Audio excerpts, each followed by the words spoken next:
నమస్కారం వార్తలకు స్వాగతం. ముందుగా ముఖ్యాంశాలు.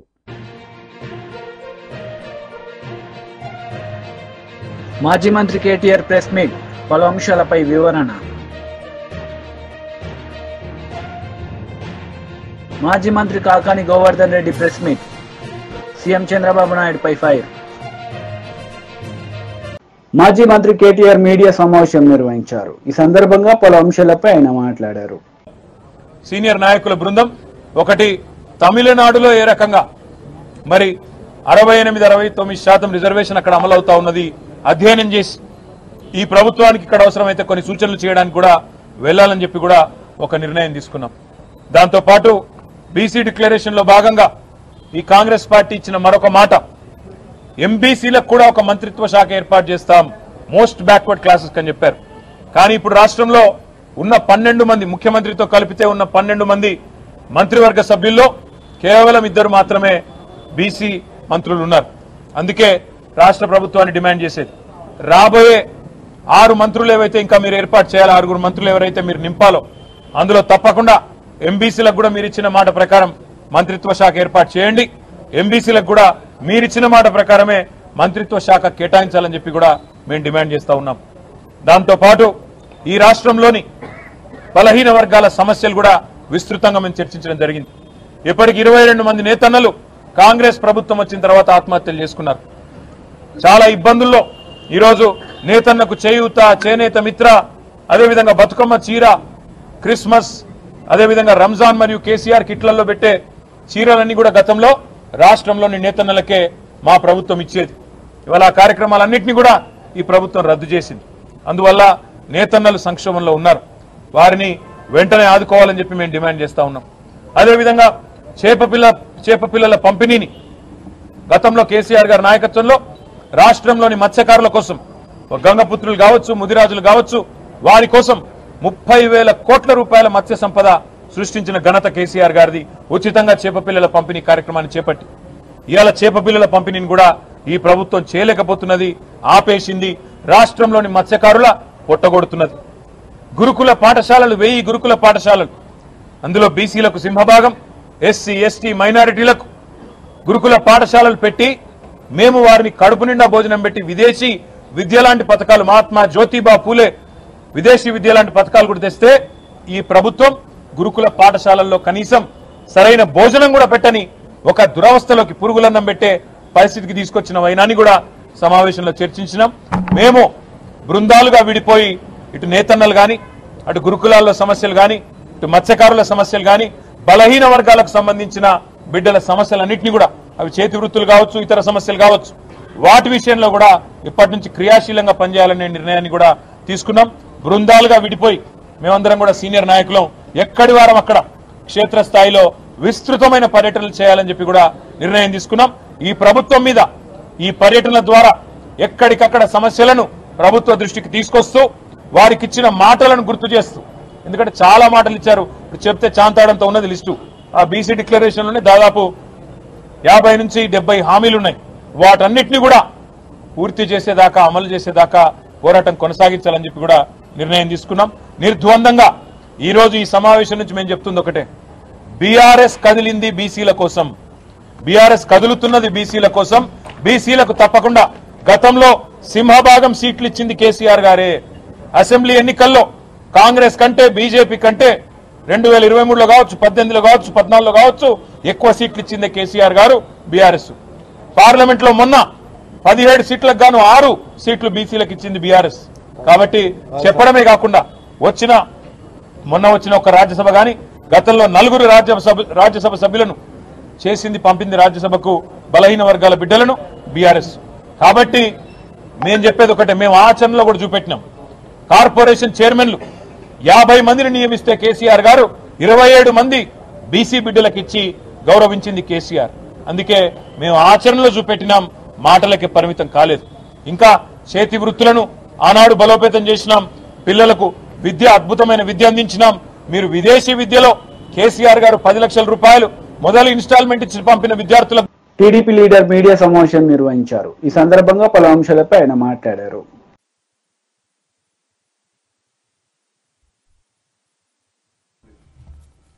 మాజీ సైనికుల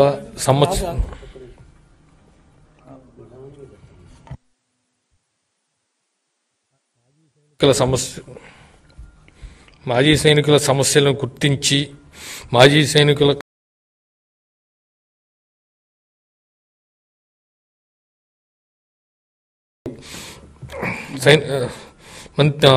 యువగళం హామీని నెరవేర్చినటువంటి మంత్రి నారా లోకేష్ గారికి మాజీ సైనికుల 1,10,000 కుటుంబాల తరపున మా హృదయపూర్వక కృతజ్ఞతలు.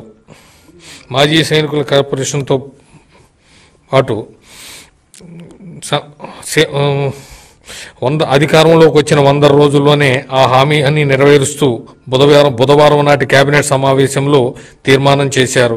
ఇచ్చిన మాట ప్రకారం యువగళం హామీలన్నిటినీ ఒక్కొక్కటిగా నెరవేర్చినందుకు గాను మంత్రి లోకేష్ గారు ప్రణాళిక సిద్ధం చేసి ఈ మేరకు నెరవేర్చాల్సిన హామీలపై ఇప్పటికే ఆయా శాఖల మంత్రులతో చర్చించి గత ప్రభుత్వం చేసినటువంటి ఆర్థిక విధ్వంసం కారణంగా కొంచెం సమయం పట్టినా కూడా యువగళంలో ఇచ్చిన ప్రతి హామీని నెరవేర్చి తీరుతామని మంత్రి లోకేష్ గారు పేర్కొన్నారు. ఈ విషయంలో ఎవరికి ఎటువంటి అనుమానాలు అవసరం లేదని లోకేష్ గారు స్పష్టం చేశారు. మాజీ సైనికులుగా దీని next GOs implementation GO number 57-191 వారి దృష్టికి తీసుకెళ్లడం జరిగింది. అవి కూడా హామీ అమలు చేయించాలని లోకేష్ గారికి విన్నవించుకోవటం జరిగింది. జీవో నెంబర్ 357 తేదీ 23/6/1983 జనరల్ అడ్మినిస్ట్రేషన్ డిపార్ట్మెంట్ 2% ఉద్యోగాలను రిజర్వ్ చేశారు. ఇది ఇంప్లిమెంటేషన్ అనేది ఇంతవరకు కాలేదు. అవి కూడా ఇంప్లిమెంటేషన్ చేయాల్సిందిగా కోరుతున్నాను. ఈగాక గృహ వసతి మాజీ సైనికులకు కల్పించవలసిందిగా కోరుతున్నాము. గత ప్రభుత్వంలో 175 స్క్వేర్ యార్డ్స్ కోసం అప్లికేషన్లు తీసుకోవడం జరిగింది. ఆ తర్వాత దాన్ని పక్కన పెట్టారు. అది కూడా మన ప్రభుత్వం దాన్ని ఇంప్లిమెంట్ చేయించాల్సిందిగా మన ప్రభుత్వాన్ని కోరుతున్నాము.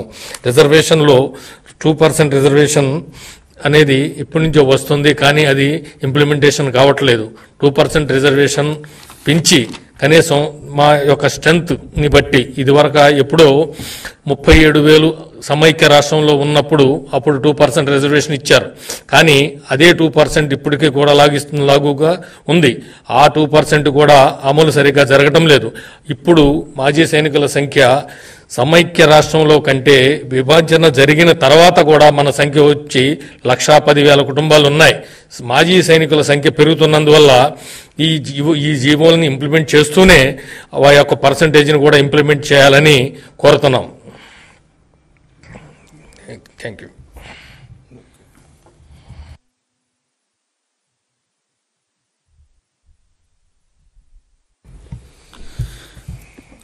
నమస్తే అండి, నా పేరు రమేష్ కుమార్.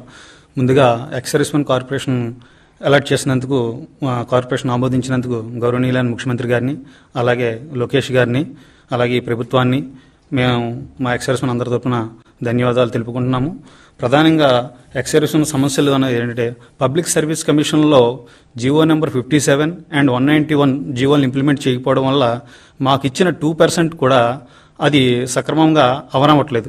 దీని ఎక్స్-సర్వీస్మెన్లకి సెపరేట్ క్వాలిఫైయింగ్ మార్క్స్ ఉండాలని మేము ప్రధానంగా డిమాండ్ చేస్తున్నాం.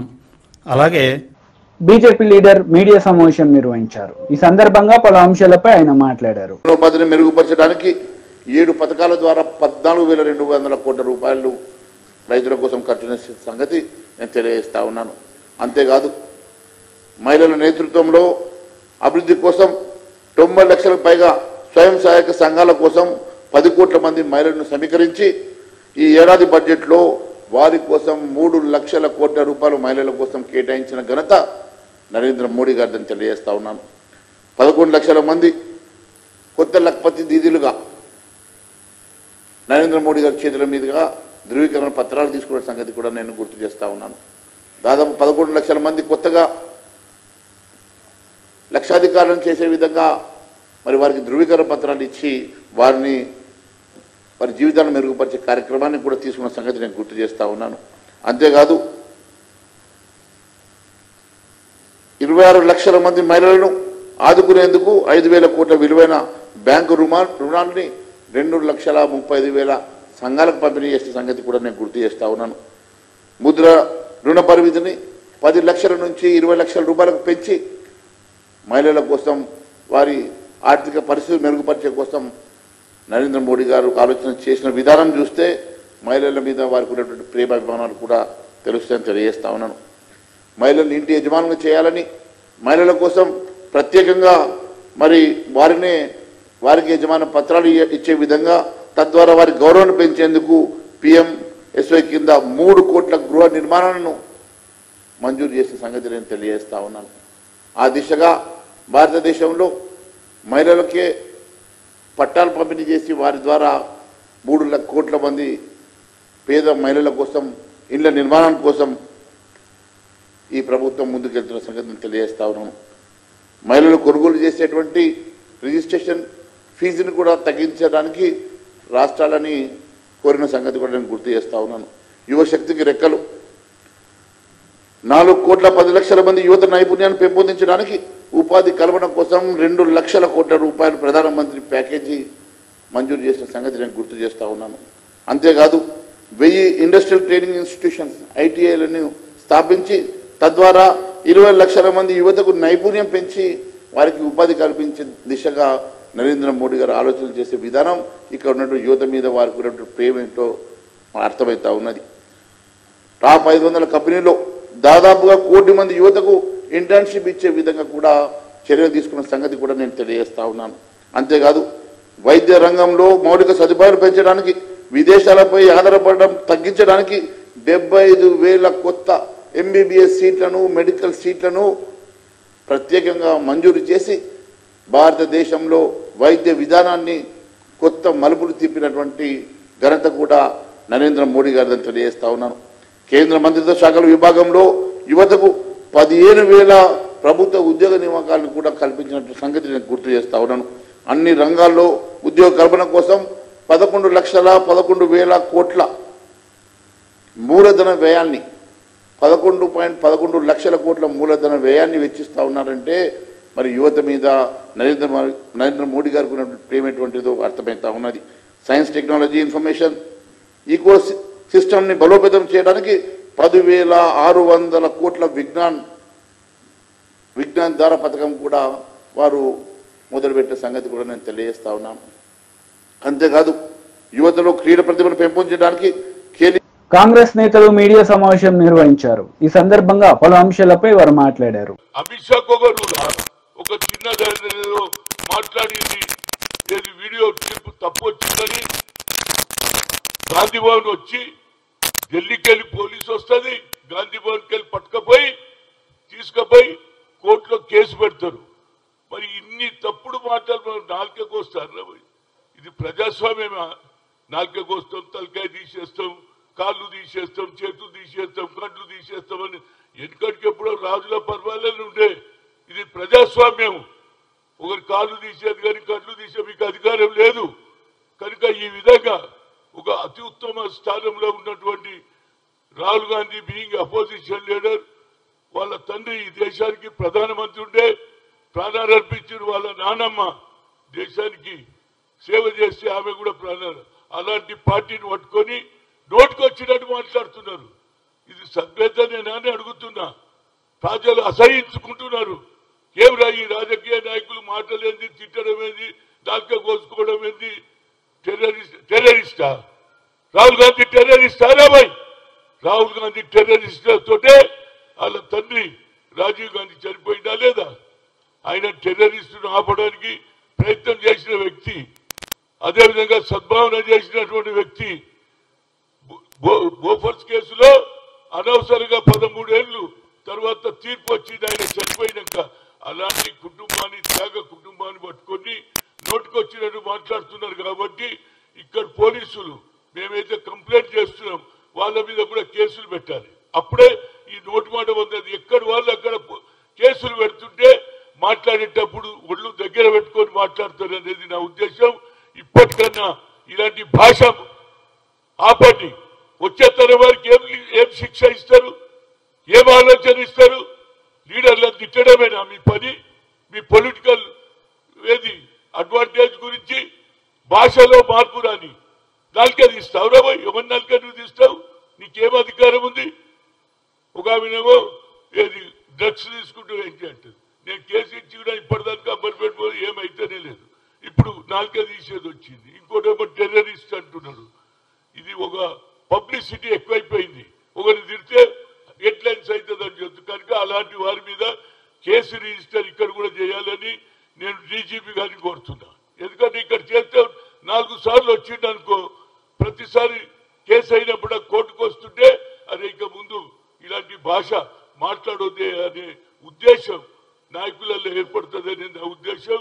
ఏదైనా ఇవాళ మరి నాలుక కోసిన దాని మీద దీని మీద ఇవాళ రోహిన్ రెడ్డి గారు జిల్లా అధ్యక్షుడు పెట్టిండు. అక్కడ కూడా మేము కొద్దిసేపు కూర్చుంటాం. అదేవిధంగా జిల్లాలలో ప్రతి ఒక్కరు కూడా ఏదో కార్యక్రమం ఇవాళ ఇంత అన్యాయం జరుగుతుంటే కార్యకర్తలు ఎందుకు కూరుకోవాలి? తప్పనిసరిగా నాయకులకు బుద్ధి చెప్పాలంటే మీరు ప్రతి దగ్గర కూడా ధర్నా చేయాలి. ఇలాంటి వాతావరణాన్ని ఆపడానికి యూత్ కాంగ్రెస్, ఎన్ఎస్ఐ, సేవద అందరూ కూడా దీని మీద ఒక అడుగు ముందుకు వేయాలని కోరుతున్నాం. మాజీ పిసిసి అధ్యక్షుడుగా, మాజీ యువజన కాంగ్రెస్ అధ్యక్షుడుగా మేము ఎన్నో ఉద్యమాలు చేసినాం. మనం కూడా ఉద్యమాలు చేయాలి. అది నీతి నిజాయితీ ఉదయాలి. అబద్ధాలు చెప్తుంటే ప్రజలకు చెప్పాలి, వీళ్ళు అబద్ధాలు చెప్తున్నారు. అదేవిధంగా రాష్ట్ర ప్రభుత్వం తీసుకున్నటువంటి ఏ కార్యక్రమాలన్నా ప్రజల దగ్గరికి పోయి మేము ఈ ప్రభుత్వం చేసింది, చేస్తుంది, మీకేమన్నా ఉంటే చెప్పండి, నేను ముఖ్యమంత్రికి చెప్తామని చెప్తే మీ నాయకత్వం కూడా పెరుగుతుంది. ఏదైనా దీన్ని నేను చాలా తీవ్రంగా ఖండిస్తున్నా. ఇలాంటి భాషలు ఎవరైనా మాట్లాడు, పొలిటికల్ గా మాట్లాడండి. ప్రజలు అసహించుకుంటున్నారు. ఏమే నాలుక తీసేస్తున్నట్టు మీ నాయకుడు నన్ను ఇవాళ కూడా అడిగిండు కోర్టులో, క్యాసాబ్ లీడర్ కా జమాన్ కార్డు దేతా బోల్రా. బీఆర్ఎస్ లీడర్ మీడియా సమావేశం నిర్వహించారు. ఈ సందర్భంగా పలు అంశాలపై ఆయన మాట్లాడారు. వీళ్ళని పిలిచి మా వాళ్ళని పిలిచిండ్రు, అటు తన్ని వాళ్ళని పిలిచిండ్రు, తన్ను తిన్నోళ్ళను తన్ని వాళ్ళని పిలిచి ఆశ్చర్యం ఏంటంటే సేమ్ సెక్షన్స్ వీళ్ళ మీద వాళ్ళ మీద ఇద్దరి మీద ఒకటే సెక్షన్లు పెట్టి ఏం కాదు పోన్లీగా మీరు ఎక్కువగా మాట్లాడితే రౌడీ షీటర్ పెడతామని చెప్పి మా వాళ్ళని భయపడిస్తాం. మేము చెప్తా ఉన్నాం, రౌడీ షీటర్లు ఎవరి మీద పెడతారు? ఒక పవిత్రమైనటువంటి వినాయక నిమజ్జనం సందర్భంగా అక్కడికి వచ్చి ఓషులో లేనటువంటి పరిస్థితిలో ఉండి పక్క గ్రామాల నుంచి వచ్చినటువంటి వ్యక్తులు మల్లంపల్లి నుంచి, షాయంపేట నుంచి, ఎక్కడెక్కడి నుంచి వచ్చినటువంటి వ్యక్తుల మీద పెట్టాలి కేసులు. కానీ అలా కాకుండా మా పార్టీకి సంబంధించినటువంటి రమణారెడ్డి గారి మీద, దెబ్బలు తిని హాస్పిటల్లో ఉన్నటువంటి వ్యక్తి ఆయన పేరేందే ఉమేష్ అనేటువంటి అబ్బాయి మీద కూడా పెట్టడం జరిగింది. నేను ఈ సందర్భంగా పోలీస్ అధికారులకు కోరుతున్నది ఒకటే విషయం. ప్రభుత్వాలు వస్తుంటాయి, పోతుంటాయి, కానీ చట్టాలను కాపాడాల్సిన వ్యక్తులు, ప్రజాస్వామ్యం మీద విశ్వాసం పోకుండా చూడాల్సిన బాధ్యత పోలీస్ యంత్రాంగం పైన ఉంటుంది.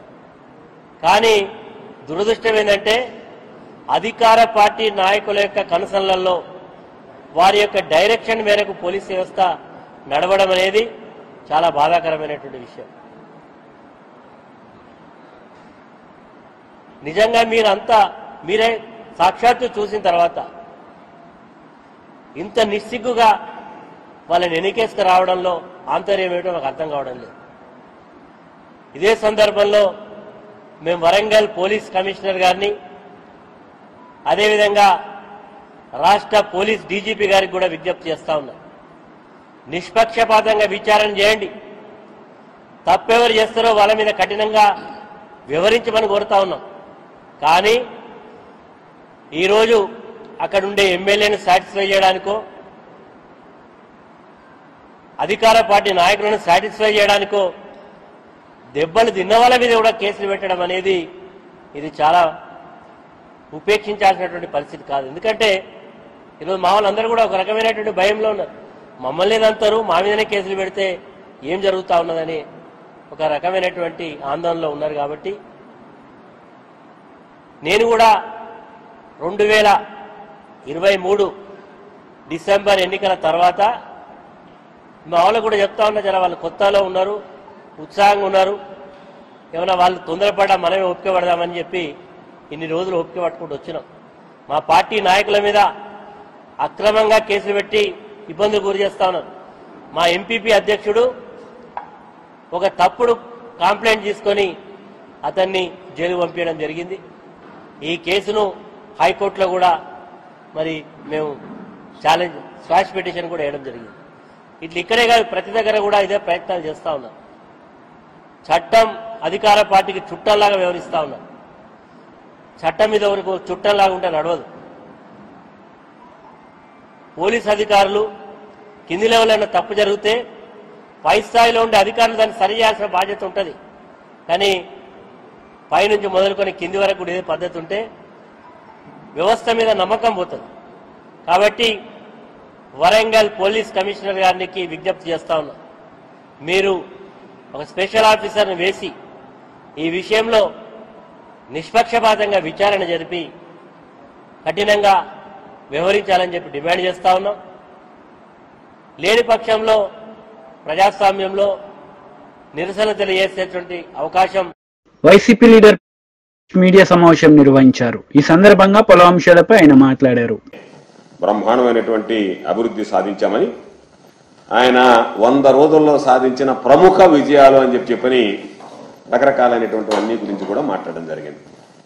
అంటే వీటికి వెళ్లే ముందు మేము అడిగేది చంద్రబాబు నాయుడు గారిని, నాకు ఎవరికీ లేనటువంటి రాజకీయ జీవితం ఉంది, సుదీర్ఘమైనటువంటి పరిపాలన అనుభవం ఉంది అని చెప్పేటువంటి ఈ పెద్ద మనిషి తన జీవితంలో లేదా ఈ 100 రోజుల్లో ఒక్క బ్రాండింగ్, ఒక్క స్కీమ్, ఇదిగో ఇది చంద్రబాబు నాయుడు మార్కుకు సంబంధించినటువంటి బ్రాండింగ్ ఉండేటువంటి పరిపాలనలో తీసుకున్నటువంటి నిర్ణయము సంస్కరణ అని కానీ, లేదా ఒక స్కీమ్ కొత్తగా చంద్రబాబు నాయుడు ఇదిగో ఈ కొత్త స్కీమ్ నేను ప్రవేశపెట్టి ఈ 100 రోజుల లోపల ప్రజలకు అందించానని చెప్పుకోలేనటువంటి సిగ్గుమాలినటువంటి పరిస్థితుల్లో ఉన్నటువంటి చంద్రబాబు ఈరోజు నిస్సిగ్గుగా ఏమాత్రం పట్టించుకోకుండా నవ్విపోదురుగాక నాకేటి సిగ్గు అన్నట్టుగా 100 రోజులకు ఏదో ఒకటి వదలాలి కాబట్టి వదిలేద్దామని చెప్పి పూర్తిగా అర్ధ సత్యాలు కూడా కాదు, పూర్తి అసత్యాలతో ఈరోజు ఈ 100 రోజులకు సంబంధించినటువంటి ఎన్డీఏ పాలన మీద